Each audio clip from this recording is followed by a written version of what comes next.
Hi guys. So, funny coincidence, right after I did that last video about the difficulty of avoiding violent conflicts, I kind of got into one myself. I think literally that day, or the day after. Sorry about the sweating, it is fucking baking. I'm in the shade mostly, but still so hot. August in Spain, obviously. It's hot. Yeah. So, bit of backstory. Full disclosure, by the way, not a particularly intense or exciting violent conflict. Fight is probably too strong of a word, but yeah. So, bit of backstory. Yeah. So we have these neighbours across the hall from us. We're the only two apartments on this floor. There's these people across the hall, this old couple, and at first we thought, oh, they seem alright, just, you know, sort of boring old couple. It's a big fat lady and a little fella. He's very little, got a big old belly, but he's like he's little. Yeah, they seemed alright, you know, a bit odd, but fine. And then this little girl started showing up there that we assume is their granddaughter, and she's like a demon, man, like just so horrible, always screaming at them and shouting. There's always some fight going on. She's always like nah, nah, nah, nah. And we just started thinking, God, what a horrible kid, you know, these poor people, they have to deal with her. And I should say in advance, it wasn't the child I got into a fight with. Yeah, that'd be a good story. You know, there was a delivery driver, a food delivery driver out the window once, and we saw her throwing things out the window at the driver. And then she was like, there's another girl that was sometimes there, and they were making holes in the wall in the communal areas, and screaming all the time, always aggressive and horrible, never friendly when we went past them. So we just thought, sorry, I've skipped ahead. There was this one girl, and then another girl seemed to be there sometimes, and as of now, there seems to be 4 girls that we've seen around there. So I guess they have like 4 granddaughters. We assume. We don't really know what their living situation is, but lately these girls have been there a lot, possibly because it's the summer holidays. They've been there a lot, and there's always some fucking drama. And yeah, so we didn't like it. And whenever this one particular girl was there, it was a bad vibe. Just listening to her screaming all day and hearing her acting like a little tyrant, we just thought, oh, unpleasant, but whatever. And one day we were in, chilling, and the doorbell rang. This was like, you know, a week or 2 ago. Sorry about the wind. The doorbell rang.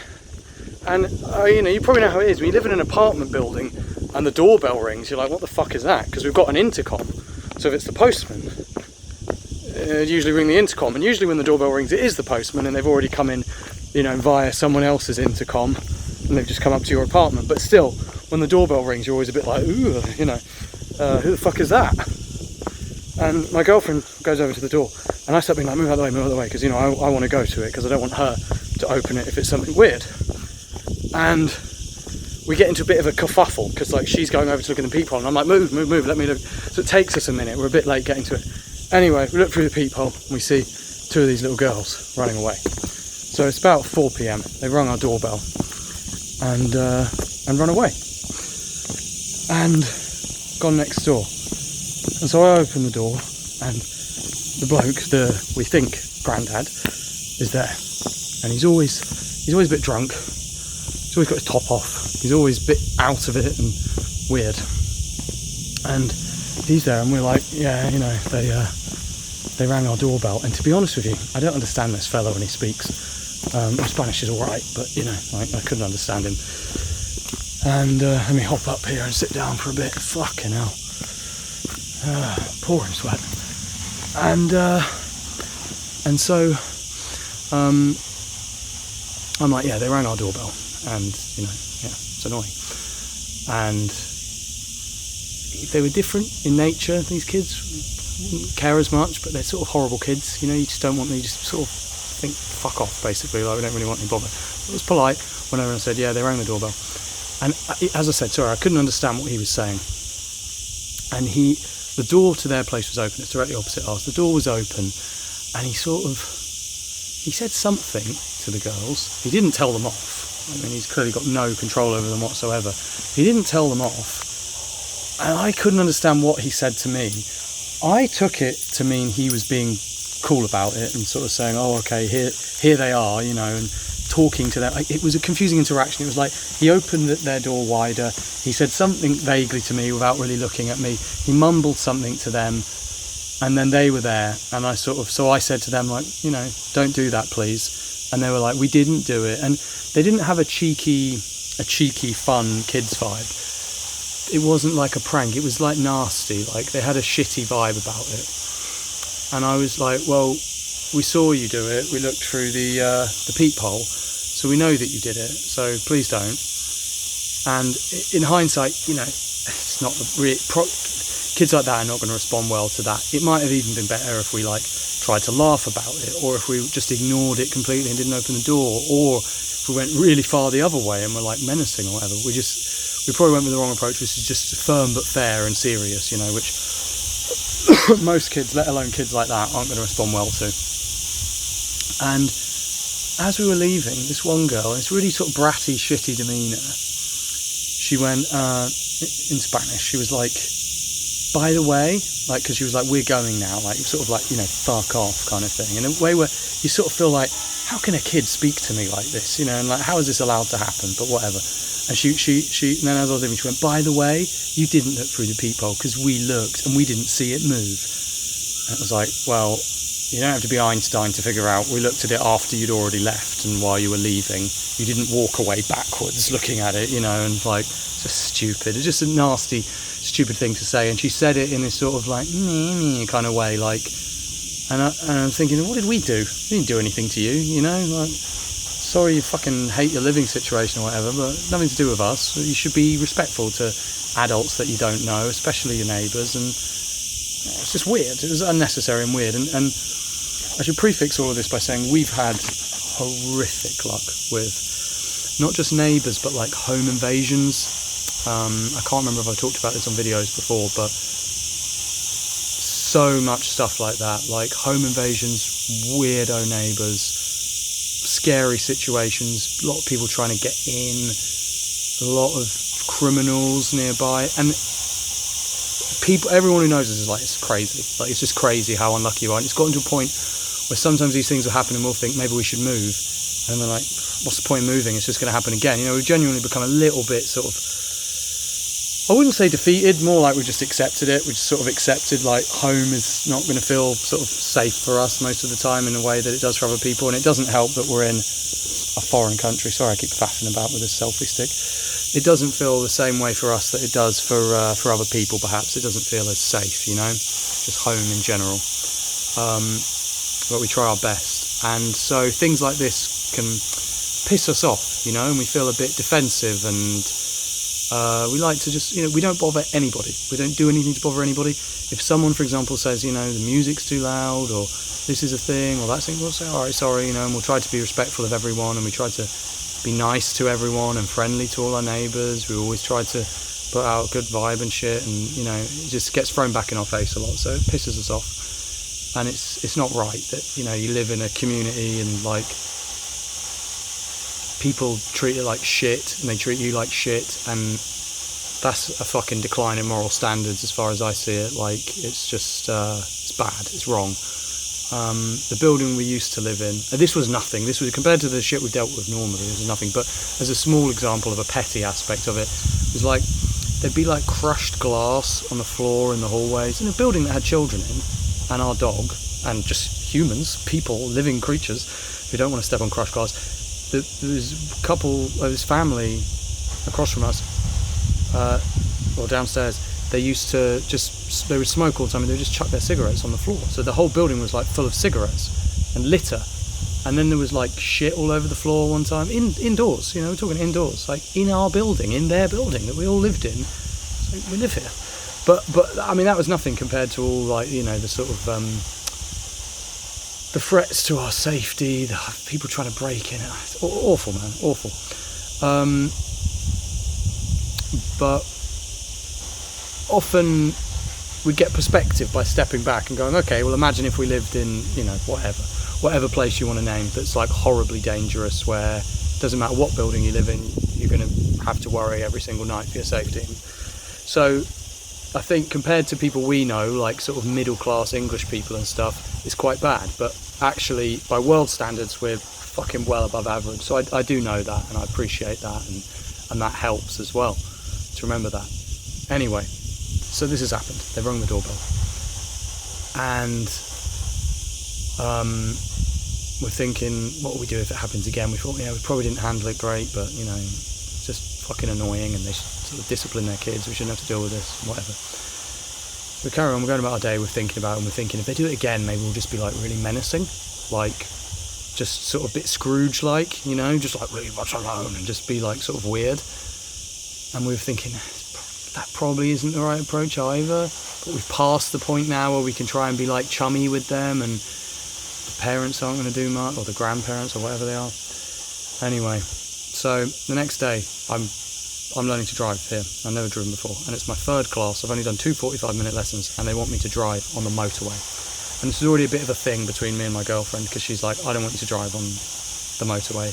And I almost cancelled the class because she was like begging me to. She was like, I just don't think you're ready to drive on the motorway. And in all honesty, I didn't feel ready to drive on the motorway. I did it in the end, but it was alright. Sort of jumped ahead in this story. But anyway, so we're getting ready for bed, and we're already we're bickering a bit about it in bed, and I'm like, please don't stress me out, you know, I've got to sleep, like I'm going to do this class tomorrow and I need to sleep. And the most important thing, we finally settled on this, the most important thing is that I sleep well if I'm going to do this tomorrow.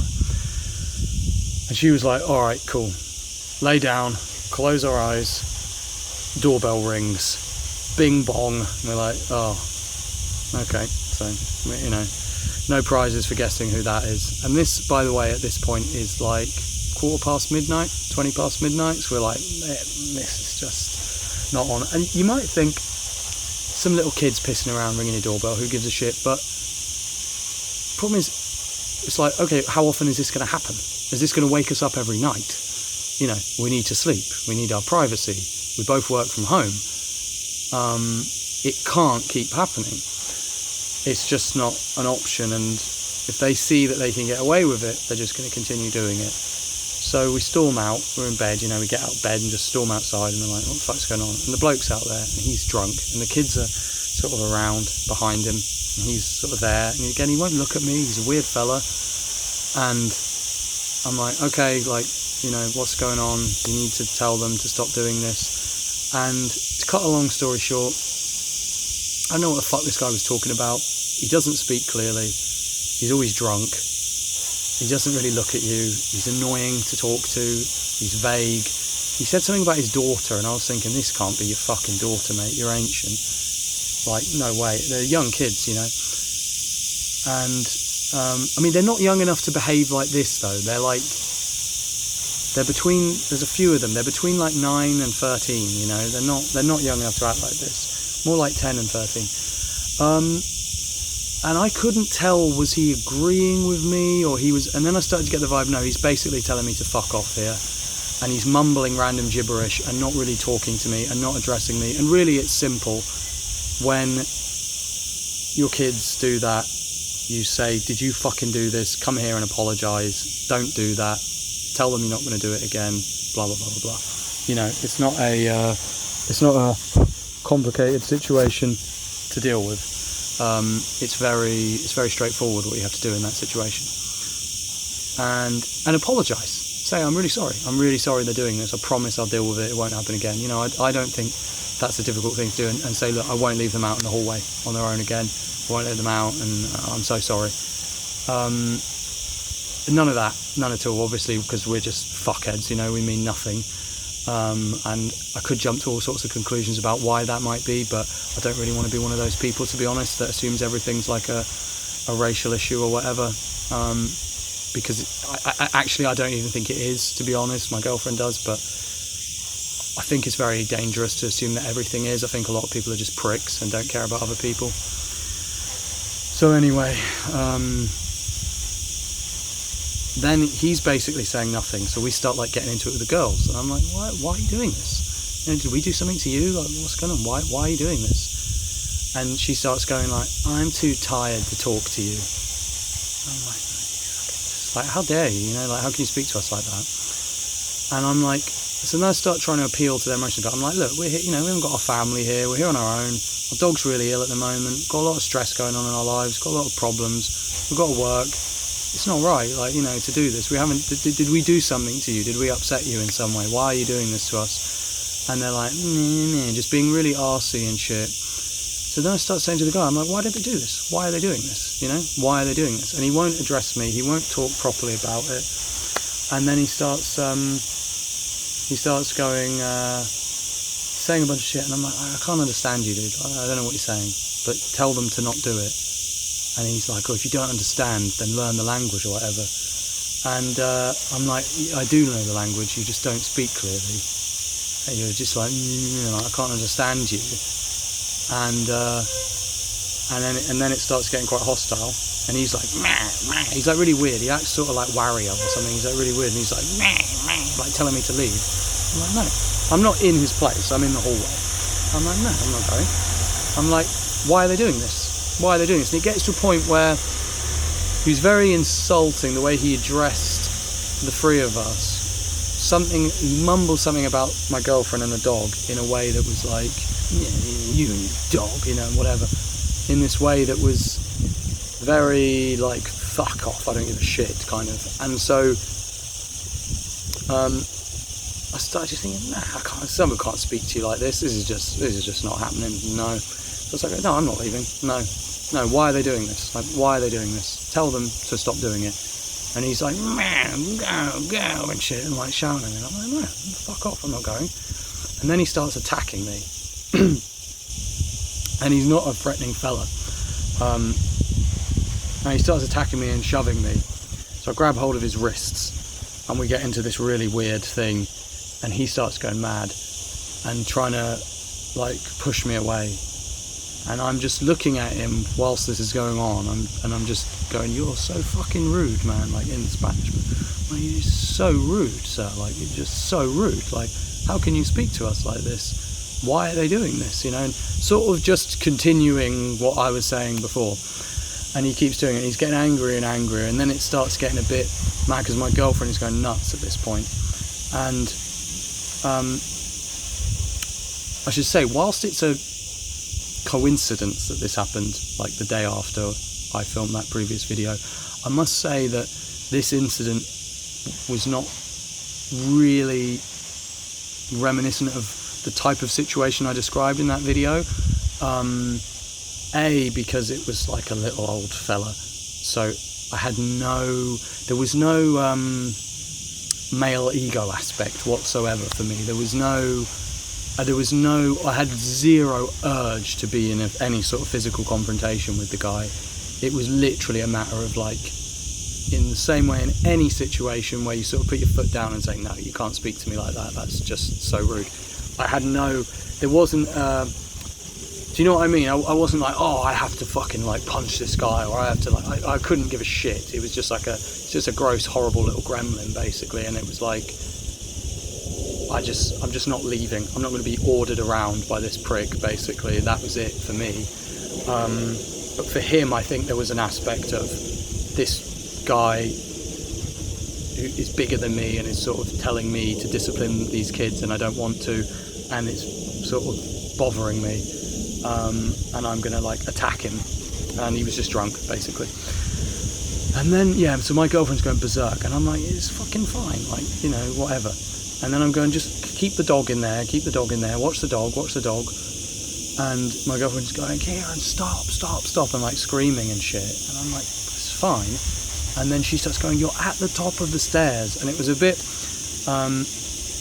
she was doing the right thing by not wanting me to be involved in this situation. And she was very upset by it. And that's like, good on her in a sense. Like that's the right way to respond.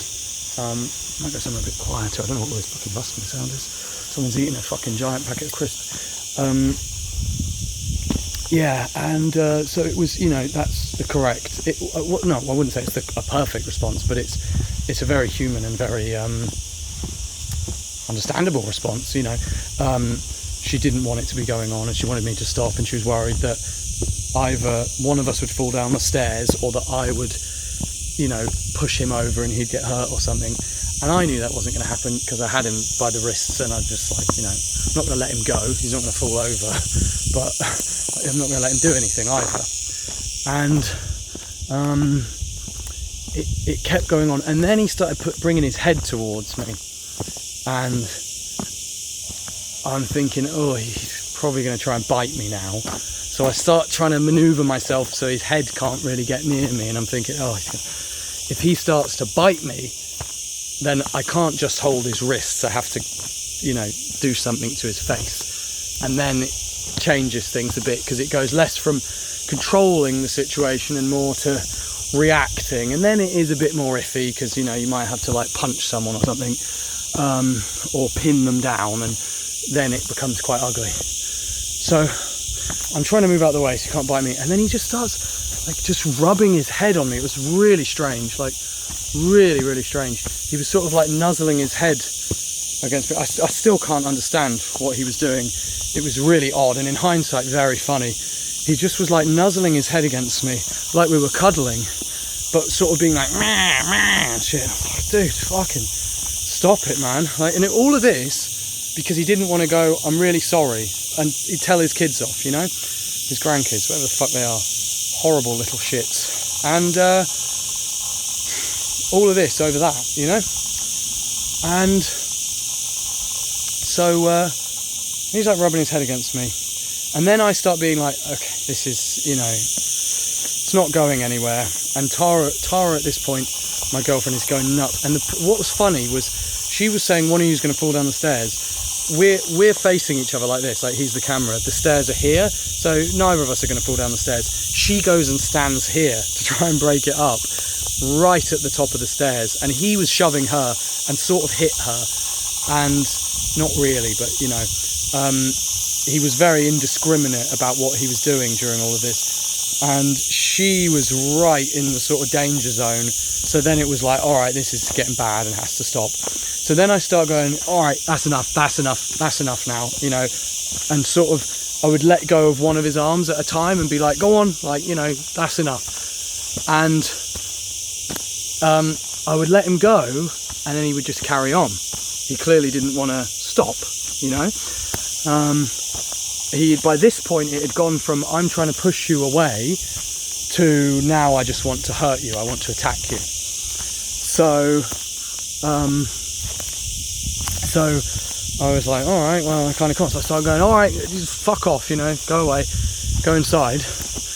And then I let him go, and he gestured in a way that was very obvious he was going to go and get a weapon. We're pretty sure he was going to get a knife, because he sort of was like, all right, you know, okay, and then turned around and stormed off into the kitchen. During all of this, the little girl that was there was screaming, and I actually felt quite bad in a way, because she was so upset by this, screaming and crying and begging him to stop. And I started to feel a bit sorry for her. And he went in, yeah, as I say, I guess to go and get a where the fuck are my keys? To go and get a knife. It seemed like that, you know. He wasn't going in to fucking get a present for me. Unless you mean in, like, you know, sort of prison sense. And he looked pissed, and then my girlfriend was like, he's going in to get a knife, we need to fucking go now. So we went inside, we went back to our place and closed the door and bolted it and everything. And there was quite a good moment when the girl was screaming and crying. Tara got in her face and started going, it's your fault, this is your fault. And she's like, and that was definitely the highlight of the whole situation for me personally. I thought, yeah, fucking, it is your fault. It's sat there crying and screaming, you little bully. And so yeah, we went inside, and then I'm like sort of thinking, you know, yeah, whatever, like, he's being a prick, and he was drunk, and yeah, like, he probably went to go and get a knife, but he wasn't going to use it, and even if he was, he's not going to now, and you can look at it in that way and go, oh my god, a knife, but you can also just kind of think, yeah, like, he was very drunk, and you know, he's very drunk, and just kind of how people react to things. You can over dramatize it, but like, it's actually, I'd say, quite a common reaction to a situation like that. It's just sort of two people who, in their own different ways, were refusing to back down. One was refusing to sort of say sorry and accept responsibility, and one was refusing to, you know, be told to fuck off. And it's like an unstoppable force and an immovable object, you know. It just escalates, basically, and that is what often happens in these situations when there's that refusal from both parties to back down. It just builds to a sort of crescendo, which in this situation was probably going to end with him getting a knife and pointing it at me, and me going, all right, fucking get inside then. But anyway, so I'm thinking, my heart's going a little bit, and I'm thinking, well, that's, you know, well, I wouldn't say that was a good outcome from the situation, but whatever, really, you know. And my girlfriend is like freaking out, and she's like, this is so bad, this is so fucking bad, this is so fucking bad. Like, he went to get a knife and this and that, and she was really, really bothered. And then she starts saying, you know, they might be from X group of people, you know, you could probably fill in the blanks. They might be, you know, this type of person, you know, they might be this or that, and, you know, those are just the grandparents. But she said she saw the parents and they looked really hard, and she said they might do something to the dog, and he might have stabbed you, you could have died, and this is really bad, and, you know, we're going to have to move and shit. She's like really freaking out. And I was sort of the opposite, and then I started to think, oh, maybe she's right, maybe this isn't great. And then I started to worry a bit. And then it became a really paranoid situation for a couple of days. And, you know, we got to sleep that night, did my driving next day, it was fine. But then I didn't like leaving my girlfriend alone there. And I started to think, is this risking her safety and the dog's safety? And I started thinking, if they are, you know, certain, I'm not being prejudicial, but, you know, certain people deal with things in different ways, and, you know, if they are certain type of people. And there's also, by the way, there's a big thing of squatting here. A lot of people don't own or even pay for the properties they live in, and they're not even registered as living there. And they go from property to property without anybody knowing who they are, which was unlikely, you know, they got all the little kids and shit, but whatever.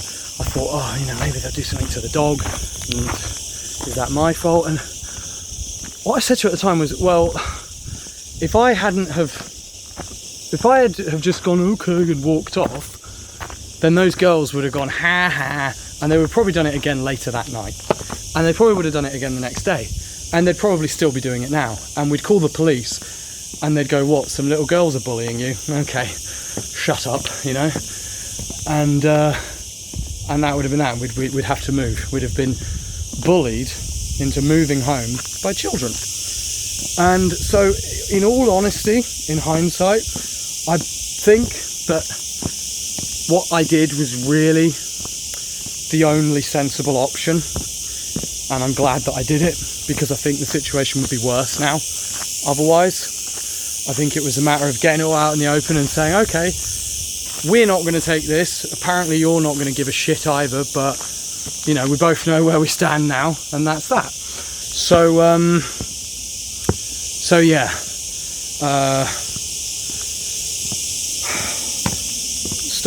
started to regret it anyway in the following days, and started thinking, getting paranoid, like, you know, we hadn't seen them since, and we started thinking, oh, what's going on? It's so uncomfortable, you know, when you live somewhere, you see these people every day, they live opposite you, and you just think, for once can we live somewhere with some boring people next to us, you know, just for fucking once, man. and it was just so annoying. And you know, when I would go out, I'd be like, you know, telling her like, you know, I'll keep my phone on and give me a ring if anything happens, and anyone comes to the door, don't open it. And it was just like, oh man, it's our fucking home, like, you know, it's just ridiculous, absolutely ridiculous. So anyway, we're starting to think, whatever, and get over it.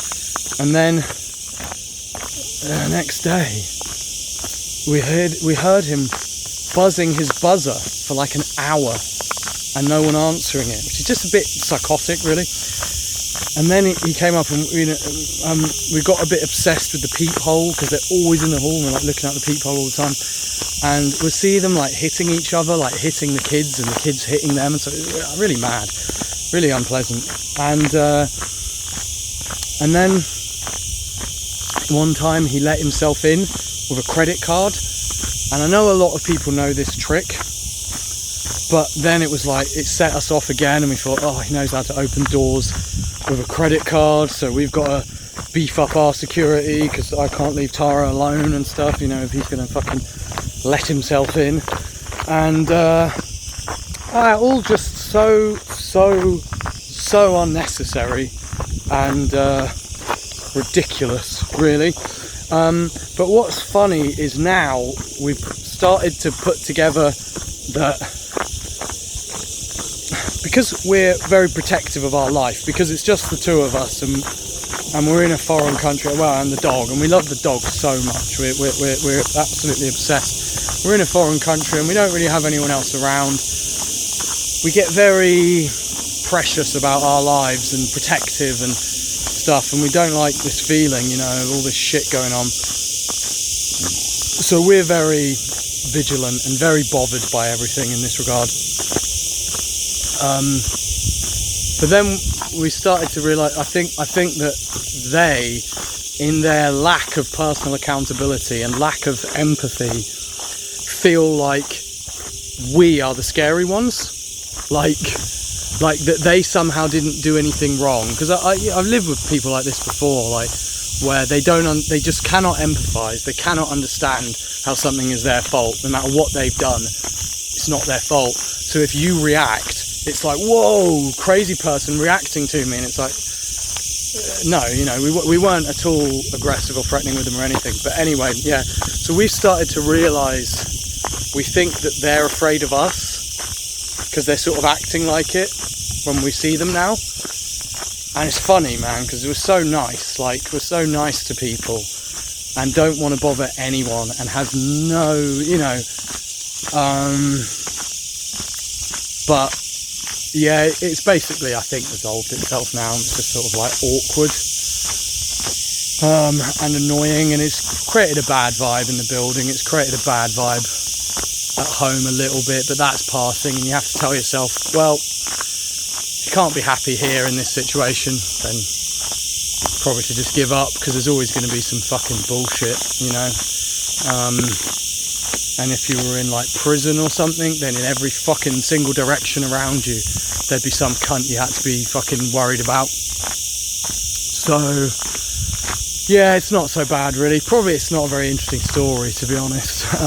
I only really wanted to tell it because I thought it was oddly coincidental that this happened immediately after I made that last video. But I've told the story a few times now, and I've lost my vigour in telling it a little bit, to be honest. So I apologise if this one was a bit fucking dull. But yeah, I don't know. I think that's the only takeaway I've had from it really, is that if you see things very differently to somebody else, i.e. they don't think there's anything wrong with like harassing and bullying their neighbours and trashing the hallways and shouting and screaming all the time in the communal areas and making their life everybody else's problem, then they're probably not going to see any situation the same way you do. And it's helpful to know that. It's helpful to remember that when you deal with them, because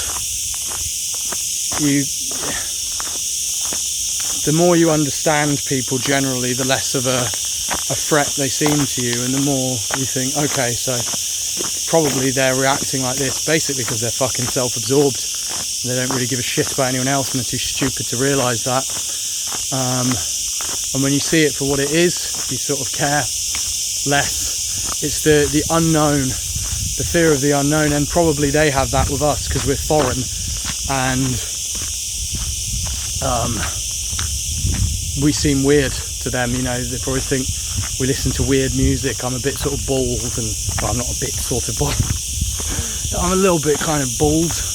I'm sort of partially bald. I'm full on fucking egghead bald, bro. And even the dog, they seem really afraid of the dog, even though she's so nice. I can't understand how anyone's afraid of her, to be honest, apart from that she's quite big. But the little kids like scream when the dog goes past. They scream when I went past with the dog the other day. Like, take it easy, man. You know, it's stupid. Like, because I think in England most people would know. You know, we're not anything to worry about. But it's again, it's the fear of the unknown, and that's the problem when you're in a foreign country. You don't know who is something to worry about and who's not. In England, I can tell like that. Like, if someone, you can't always tell, of course. Some people are like latently crazy, but generally speaking, you know which types of people to avoid and which types you can sort of, you know, give the finger to without having your head chopped off. But it's harder to tell. It's much harder to tell when you're in a foreign land. So that same probably goes both ways. So yeah, it's annoying though, man. Like, you know, just fucking stay out of people's face. Don't create drama with strangers. Be nice, be respectful, and you can avoid all of these things to begin with. So it's a lesson for me in that regard. I hope a lesson for them. But if someone's that age and they behave like that, i.e. the old man, I mean, not the kids, then they're probably beyond help in that regard. We had it in our family home growing up. Fucking horrible pricks next door for my whole life until I was an adult, you know. My mum hated them, bullies, and they would never change. They just never, you know, didn't matter what happened or how you put it to them. Some people just don't change. Hopefully the kids grow up a bit nicer than their fucking grandparents. But we started to feel sorry for the kids during. I thought maybe they're in some sick environment and that's why they behave like this. And then they were around the other day again, screaming and shouting at their grandparents. I almost started to feel sorry for the grandparents again. I thought, I can't imagine listening to that all day. What have you got to shout about? You know, they're on their phones all the time and they're just like so bratty. And but whatever, man. It's their fucking problem. And that's the other part of it, is trying to just put them out of our mind. But you hear them and they're there all the time. We don't know who they are and what they're like, and it's hard not to listen through the walls and look through the peephole and try. It's sort of stopped now, all of that. But for a week or so, we were fucking obsessed with them. That's stupid. It's a waste of time. But it's annoying. You know, you got real problems you can't avoid, and then you deal with dumb bullshit like this, and it's annoying. But it's, you know, we've grown stronger as a unit. It's sort of, you know, we bickered a bit about it and now we're doing fine, and yeah, it's over really. Yeah. Anyway, cool. Thanks for listening, guys. Let me know in the comments if you've ever had any similar situations. I don't doubt that many people have. Thanks for watching. So, one thing I forgot to add that we did immediately after, which I would recommend anybody do in this kind of situation, we called the police immediately afterwards, and we didn't ask them to come out. I'm being quiet because they live right there. We didn't ask them to come out. We just put everything.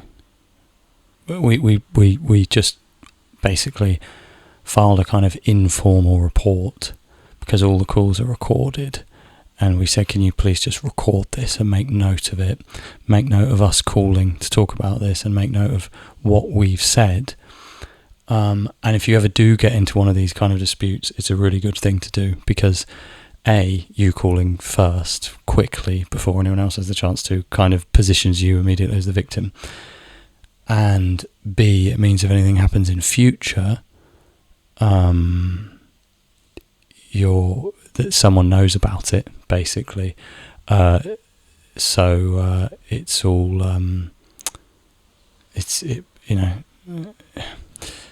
say you get into a dispute with someone and they do something to you further down the line, it's easier to prove if you've already got prior proof of the fact that there was some kind of issue before, and it shows that you're not just making that up. Yeah, and I don't know. I also wanted to add just little things like this, stupid situations, like, can so badly go wrong. And that was the thing that bothered me a lot afterwards, was I thought, what if my girlfriend did fall down the stairs during it, it's a very unpleasant thought to think something so stupid like that and pointless ultimately could have such terrible consequences. Or you never know, you get the one day where this person has had just the right amount of alcohol and is just the right amount of crazy and they fucking stab you or something, you never fucking know. You can read people to some degree, but you never really know. So I always think it's best to avoid these kinds of things if you value your life and you value the lives of your loved ones, which I think most people do. I always think it's better to avoid these situations. Having said that, I don't think there was much that could have been done to avoid this on our part. I don't really think we did anything wrong. I think probably it would have been better if my girlfriend didn't stand at the top of the stairs, to be honest. But that's totally understandable. She wasn't. It was just a practical aspect of the situation she failed to take into account. Doesn't mean she was really doing something wrong per se. I don't know. Yeah. It's just the type of thing that's generally, best avoided. Anyway, cool. That's all. Thanks for watching, guys. Bye.